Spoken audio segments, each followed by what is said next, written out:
La entrevista Prime. ¿Qué tal? ¿Cómo están? Muy buenas noches. Comenzamos una nueva semana de noticias y de entrevista Prime. Y este día lunes vamos a conversar de uno de los temas más importantes de esta jornada, lo que ha estado ocurriendo con el caso Audio y en particular la presentación de las acusaciones constitucionales que han hecho desde el Congreso contra algunos de los involucrados en el Poder Judicial. Estamos a esta hora con el diputado de la Democracia Cristiana, Eric Aedo, que ha estado también impulsando una de esas acusaciones constitucionales, participando directamente en la redacción de aquella. Así que le agradecemos, diputado, por contactarse con nosotros desde el Congreso Nacional.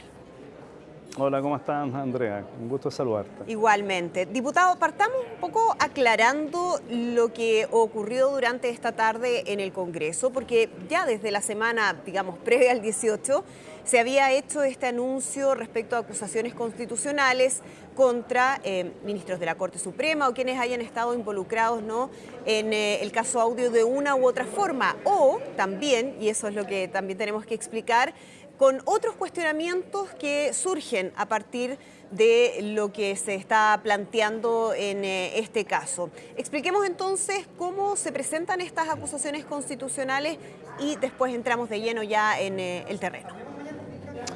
Muy bien, Andrea, déjame partir un poco más atrás de hoy día, ¿ok? Y de la semana pasada. Nosotros el día, digo nosotros, yo en lo personal, el día 27 de agosto, hizo un planteamiento a la opinión pública a través de distintos medios de comunicación de que la situación de Jean-Pierre Matus, a raíz justamente del caso Audio, creo que ameritaba una investigación y un estudio profundo y reflexivo respecto a si cabía o no una acusación constitucional.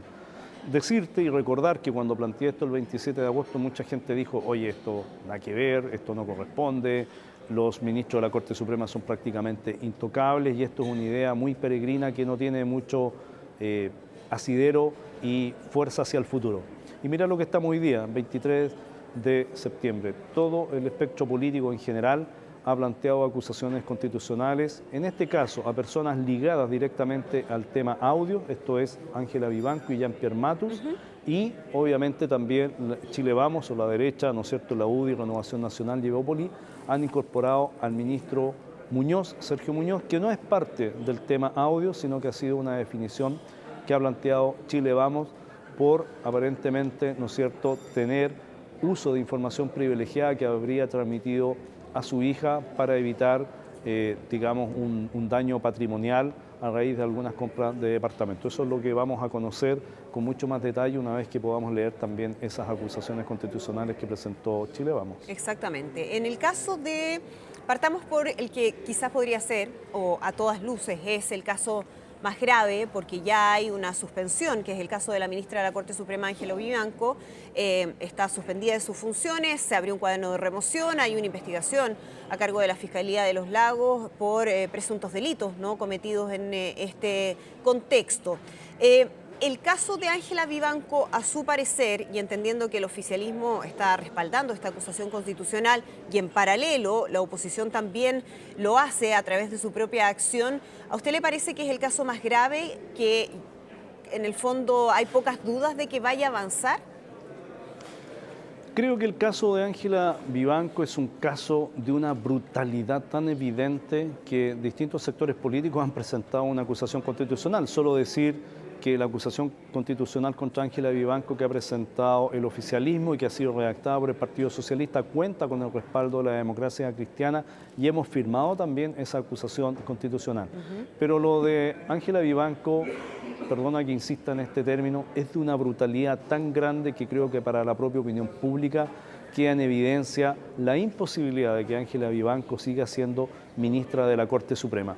Primero porque ha sido suspendida, tiene un cuaderno de remoción, y además porque más allá de sus faltas, ¿no es cierto?, o notable abandono de deberes, que es el fundamento de una acusación constitucional, la propia Fiscalía ha abierto una investigación, como bien lo explicabas tú, porque hay indicios de que ahí, además de faltas constitucionales, se pudieron haber cometido delitos, y eso es lo que está investigando la Fiscalía. Y por tanto, yo tengo la impresión que lo de Vivanco es prácticamente insostenible su presencia en la Corte Suprema, y yo creo que tanto Vivanco como Matus, después entraremos a Matus, Sí. pero tanto Vivanco como Matus debieran escuchar el llamado a la reflexión que les hizo el exministro de la Corte Suprema, Milton Juica, en que le recomienda a Vivanco y a Matus que den un paso al costado y no sigan sometiendo a la Corte Suprema y al Poder Judicial a esta crisis enorme que es la mayor en los últimos 34 años. Y que por lo mismo entonces cuenta con un respaldo bastante amplio desde el punto de vista político. Es por eso que también vemos esta acción, este libelo desde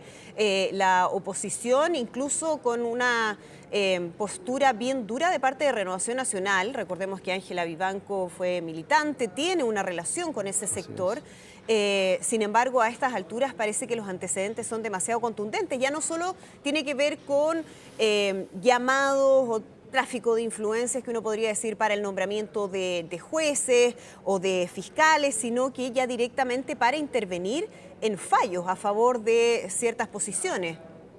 Así es, bueno, por eso te digo que lo de Ángela Vivanco es de tal brutalidad, es de tal magnitud lo que ha hecho, que creo que no solo para los sectores políticos que estamos representados hoy día en la Cámara de Diputados y que tenemos el mandato constitucional, por ejemplo, de poder acusar a los ministros de la Corte Suprema o a algún ministro, por ejemplo, de Estado, sino que para la propia opinión pública creo que lo de Vivanco es francamente inentendible que pudiese continuar en la Corte Suprema. Así que yo creo que ahí hay un amplio consenso de que esto no puede seguir ella en la Corte Suprema, y por eso quiero insistir en que tal vez el llamado que le ha hecho el propio expresidente de la Corte Suprema, Milton Juica, yo espero que lo reflexione, que lo escuche y que obviamente tal vez es el momento de dar un paso al costado. Lo que ha hecho también la propia Corte Suprema con su pleno, ¿no es cierto?, de abrir este cuaderno de remoción, creo que es una señal suficientemente fuerte como para que ella lo tome en consideración. Dentro de los capítulos de la acusación en contra de la ministra Vivanco, ¿qué es lo que le parece a usted en lo personal más grave o qué es lo que conversaron? Recordemos que esto también, estas acciones son fruto de conversaciones que ustedes tienen con el oficialismo. Recordar que la DC no es parte del oficialismo propiamente tal, ¿no? Pero hay una unidad en este sentido para presentar esta acción, y es principalmente a través del Partido Socialista que se redacta esta acusación constitucional o que se impulsa este libelo. Dentro de esos capítulos que se consideraron, ¿cuál a su juicio es el más grave, la acusación que la deja en una situación más complicada? Yo creo que uno de los capítulos más graves en relación a Ángela Vivanco es el que dice relación con las influencias externas, en este caso de Hermosilla, que determina cuándo tiene que integrar una sala u otra. Me parece que esa injerencia externa obviamente la inhabilita para seguir siendo una ministra de la Corte Suprema, y ahí comete una grave falta o un abandono enorme, ¿no es cierto?, en su actividad ministerial. Tú no puedes recibir una orden externa o una sugerencia para moverte de una sala a otra. Creo que eso es muy brutal, esa actitud. Y lo segundo, que en mi opinión también es de una magnitud enorme, es esto de recibir instrucciones de cómo generar algunos fallos o modificar algunos fallos en pocas horas, que es la famosa trama, ¿no es cierto?, bielorrusa, como un recurso de amparo que se presenta en el norte de Chile, es trasladado, ¿no es cierto?, hasta la Corte Suprema en la metropolitana, y en cuestión de horas ese recurso es transformado en una sentencia, ¿no es cierto?, que libera a esta empresa y que obliga a Codelco a pagar 20 millones de dólares y luego se le suman otros 5 millones de dólares. Me parece que ese otro elemento igual es de una magnitud enorme y hace prácticamente inviable la presencia de Vivanco en la Corte Suprema, y asume a la Corte Suprema en una crisis enorme que, te insisto, es la mayor en los últimos 34 años. Exactamente, en ese caso que además tiene un daño desde el punto de vista económico, o al menos un efecto desde ese punto de vista muy significativo en un tiempo récord, que es algo que llama poderosamente la atención. Y uno se pregunta ahí también, diputado, bueno, el cuestionamiento está centrado en Ángela Vivanco, pero habría que también empezar a evaluar el accionar de otros de los integrantes de la sala, en ese caso, de quienes fallaron en contra de Codelco.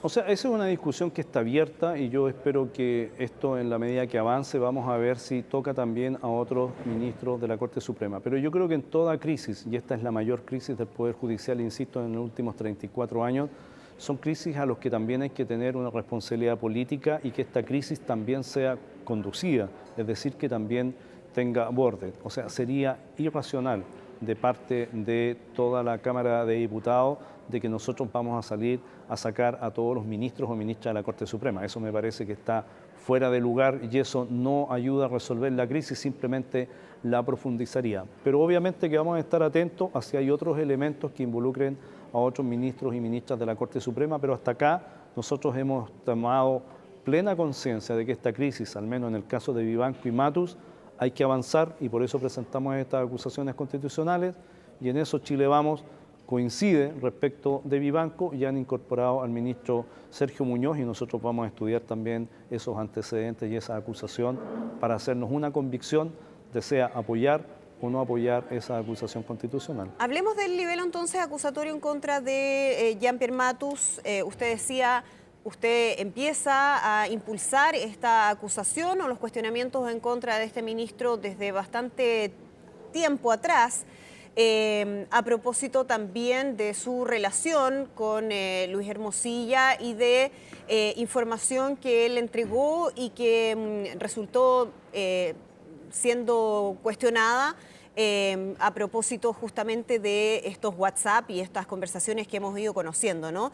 También expliquemos exactamente de qué se le está acusando al ministro Jean-Pierre Matus. Perfecto, lo explico. La acusación a Jean-Pierre Matus, para resumirla, tiene 3 capítulos acusatorios. El primero de ellos es que Jean-Pierre Matus es un ministro de la Corte Suprema que le mintió a todos los chilenos y chilenas. Ese es el primer capítulo acusatorio. Ahora, algunos me han dicho, bueno, pero mentir no es parte de una acusación constitucional. A ver, mentirle a todos los chilenos es una falta grave, sustantiva a su deber ministerial, porque falta la veracidad, que es una de las cosas que él tiene que cumplir como ministro de la Corte Suprema. Miente, falta la veracidad, y cuando falta la veracidad, entonces falta el principio de probidad al que está obligado como ministro de la Corte Suprema. Y por eso, en nuestra opinión, esa mentira a todos los chilenos, a todo el país, esa falta de veracidad y esa falta a la probidad que está indicada en el artículo 8º, inciso 1 de la Constitución que nos rige como país, es suficiente para que Matus tenga que salir de la Corte Suprema. Pero agrego, en un segundo capítulo, él además de mentirle a los chilenos, se jacta en muchas entrevistas de que tiene un listado enorme de inhabilidades, es decir, de personas con las cuales no puede intervenir, ¿no es cierto?, como ministro de la Corte Suprema. Pero, oh sorpresa, en esas inhabilidades que él se jacta, que son más de 100 personas, 150 aproximadamente, no está Luis Hermosilla y no está Andrés Chadwick. Pero no está Luis Hermosilla, que en marzo dice no conocerlo, no tener ni una comunicación, y en la medida que lo van pillando en las diversas entrevistas que fue dando y de la información que salen de estos chats, queda establecido que él tenía una relación muchísimo más cercana con Hermosilla y con Chadwick, pero no presenta esos nombres dentro de sus inhabilidades, y para nosotros ahí hay otra falta grave que lo inhabilita para seguir en la Corte Suprema. Y finalmente, el tercer capítulo dice relación en que creemos que Jean-Pierre Matus hoy día no es capaz de ejercer la justicia con imparcialidad, porque en uno de esos chats le dice directamente a Hermosilla que respecto de las personas que no lo apoyaron para ser nominado en la Corte Suprema, y eso incluye a distintos abogados, políticos, incluso gente de la prensa que hizo investigaciones periodísticas relacionadas con la actuación del propio Jean-Pierre Matus, por ejemplo, en el caso Topógrafo, ¿no es cierto?, cuando era asesor del Ejército en el espionaje telefónico que se hizo a algunos periodistas. Él dice, ni perdón ni olvido a quienes no me apoyaron. Y esas personas a las que no le va a dar ni perdón ni olvido son parte de las inhabilidades.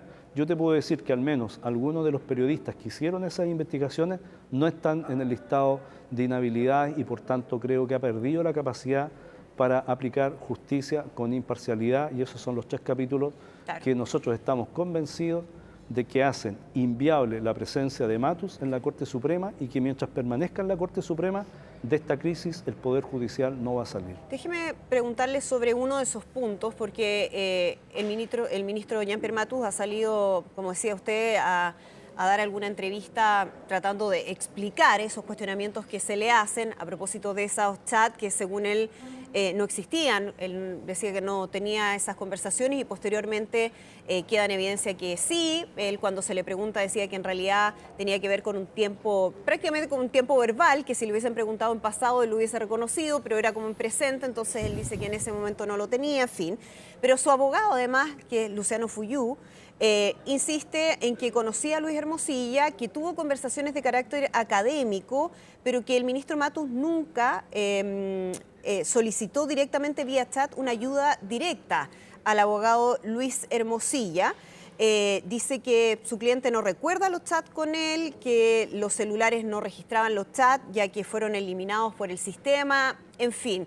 La pregunta que le quiero hacer, diputado, es lo que muchos se deben estar preguntando. Cualquier ministro de la Corte, cualquier persona que haya tenido una conversación con Luis Hermosilla de alguna u otra forma, ¿debe ser cuestionado o aquí hay un punto en particular que a usted le parece grave de esas conversaciones? Más allá de si él no reconoció esas conversaciones en un primer momento, que uno puede creerle o no, claramente, pero más allá de eso, dentro de esas conversaciones, ¿qué es lo que hace la diferencia respecto a lo que podría ser la conversación que Luis Hermosilla tuvo con muchísima gente?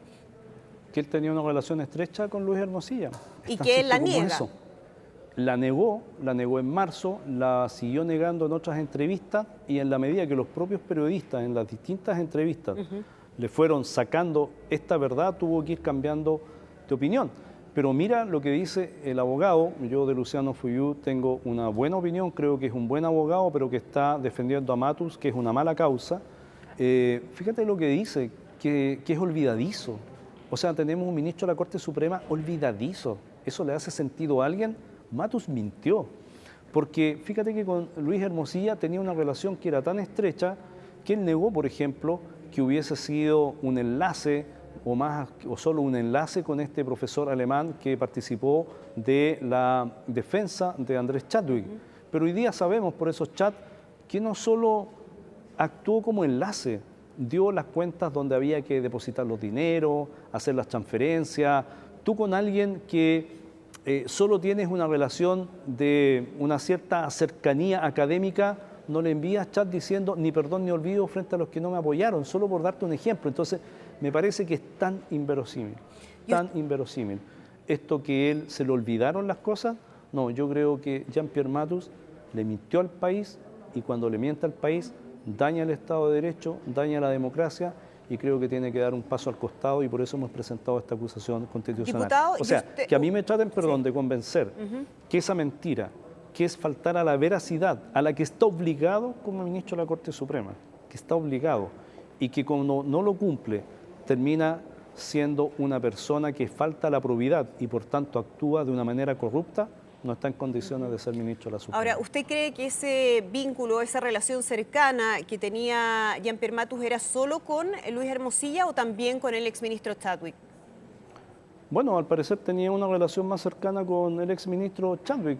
Participó de esa defensa, recibió un pago por más de 14 millones de pesos respecto de esta defensa, que en realidad nunca lo explicó, que cuando lo pillaron se acordó que le habían pagado eso, y hasta el día de hoy no explica quién le pagó, cómo le pagaron, cuándo emitió una boleta de honorario, qué dice la glosa de esa boleta o si emitió una factura, a quién se le emitió. Y la duda que está instalada hoy día, y esto es un elemento adicional, simplemente lo quiero nombrar, es que es probable que esos 14 millones con los que se les pagó, está la sospecha que se pagaron desde Factop, que es lo que aparece incluso en los chats. Entonces, si se le pagó de Factop, que hoy día es una empresa que está siendo investigada por fraude al fisco y lavado de activos, y todo eso se le olvidó, yo no le creo a Matus y yo creo que los chilenos y chilenas en general no le creen. Y entendiendo que el acusado es Jean-Pierre Matus, ¿usted cree que Andrés Chadwick tiene que dar una explicación mayor a la que ha dado hasta ahora respecto a su relación con el caso? Yo, Andrea, te voy a contestar parafraseando a los líderes de Chile Vamos. En este caso, a la jefa de bancada de Renovación Nacional, Jimena Osandón. Ella le pidió a Chadwick que dé explicaciones más claras. Jorge Alessandri, diputado de la UDI, en una entrevista en el Mercurio, pidió que tal vez es momento de que dé más explicaciones. El diputado Lavé, de la UDI, pidió también a través de los medios de comunicación que es momento que Chadwick entregue más explicaciones y no siga arrastrando a Chile Vamos a esta situación tan confusa. Entonces, solo quiero dar una respuesta utilizando y parafraseando lo que han dicho los propios diputados parlamentarios de Chile Vamos. Y yo obviamente que yo creo que Andrés Chadwick es el momento que entregue una explicación mucho más robusta y contundente respecto de cuál era su relación con Luis Hermosilla. Ahora, esa no es una posición mayoritaria, al menos desde lo público, de parte de los representantes de Chile Vamos. Jimena Usandón ha sido una voz más bien minoritaria. Ahora poco a poco han surgido algunas otras figuras dentro de Chile Vamos pidiendo una explicación más clara del exministro Chadwick, pero también había una defensa de otros personeros, de la UDI en particular, respecto a la responsabilidad o más bien hacer un llamado a la presunción de inocencia respecto al exministro del Interior. ¿Qué le parece a usted esa otra posición? Tú tienes toda la razón, Andrea, en lo que relata. Yo simplemente lo que estoy dando cuenta es que esta defensa corporativa que se inicia al principio respecto de Andrés Chadwick, hoy día en Chile Vamos comienzan voces como Jimena Usandón, Jorge Alessandri o el propio diputado Lavé, solo por darte algunos ejemplos de que es necesario que él entregue una opinión distinta o mucho más contundente respecto a su relación con Luis Hermosilla. He querido nombrarlos a ellos porque creo que esta imagen al principio de una defensa corporativa le ha hecho mal a la derecha, le ha hecho mal a Chile Vamos, y yo quiero también en esto recordar lo que dijo la propia Evelyn Matei: caiga quien caiga, aun cuando sea mi hermano. A los políticos no nos deben juzgar por lo que decimos, nos deben juzgar por lo que hacemos, y por tanto, si es caiga quien caiga, tienen que caer los de mi sector político, no solo los adversarios políticos. Y esto lo quiero decir con mucha claridad. Y es por eso que para nosotros fue tan importante avanzar en las acusaciones constitucionales a Vivanco y a Matus. Vivanco viene, comillas, del mundo de la derecha, fue militante de la Unión de Centro-Centro, luego de Renovación Nacional en su minuto. Y todo el mundo acá explicaba que Matus venía del mundo, ¿no es cierto?, del socialismo democrático, que ese era su origen. Pero si uno quiere enfrentar la corrupción de manera real y decidida, aquí caen los adversarios políticos y caen también los amigos políticos. No se hace justicia aplicándose al adversario y haciéndose los lesos con los amigos de uno.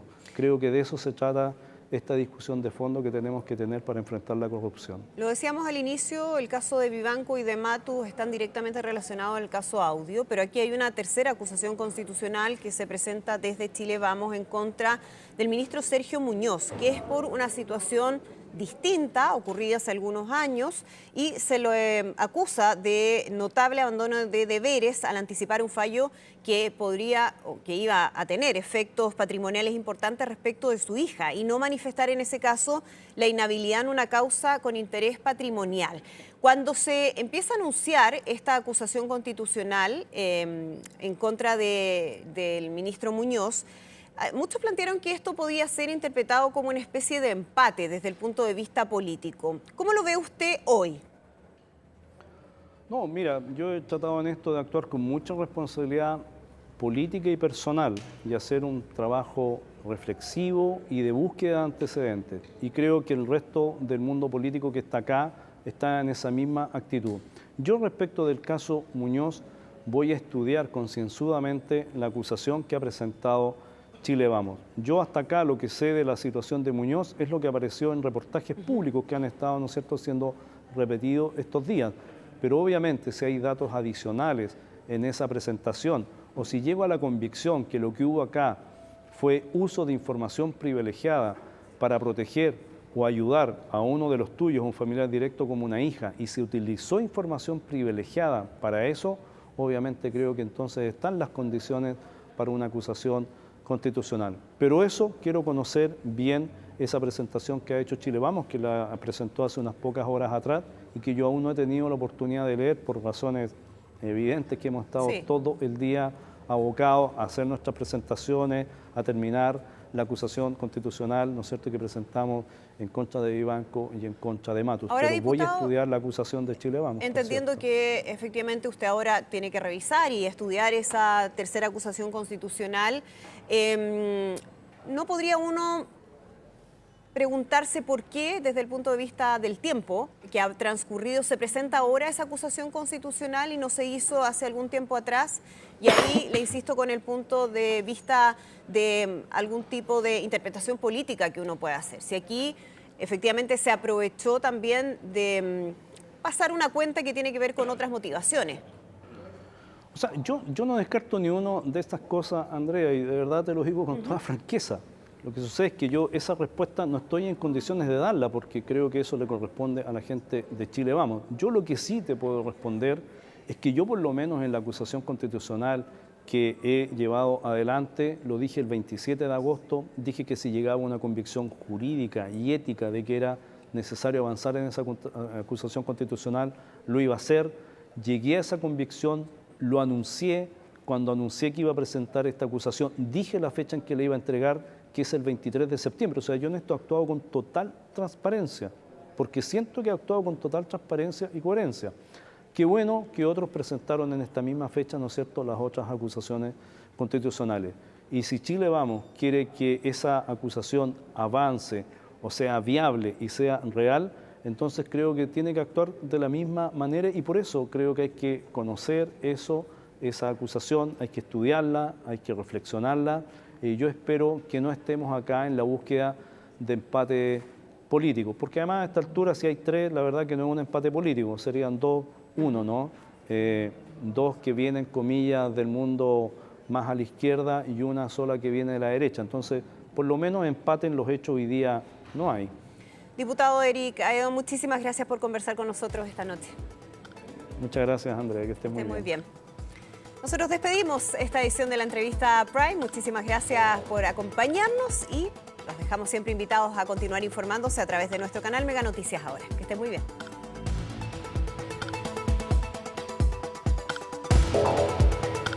La entrevista Prime.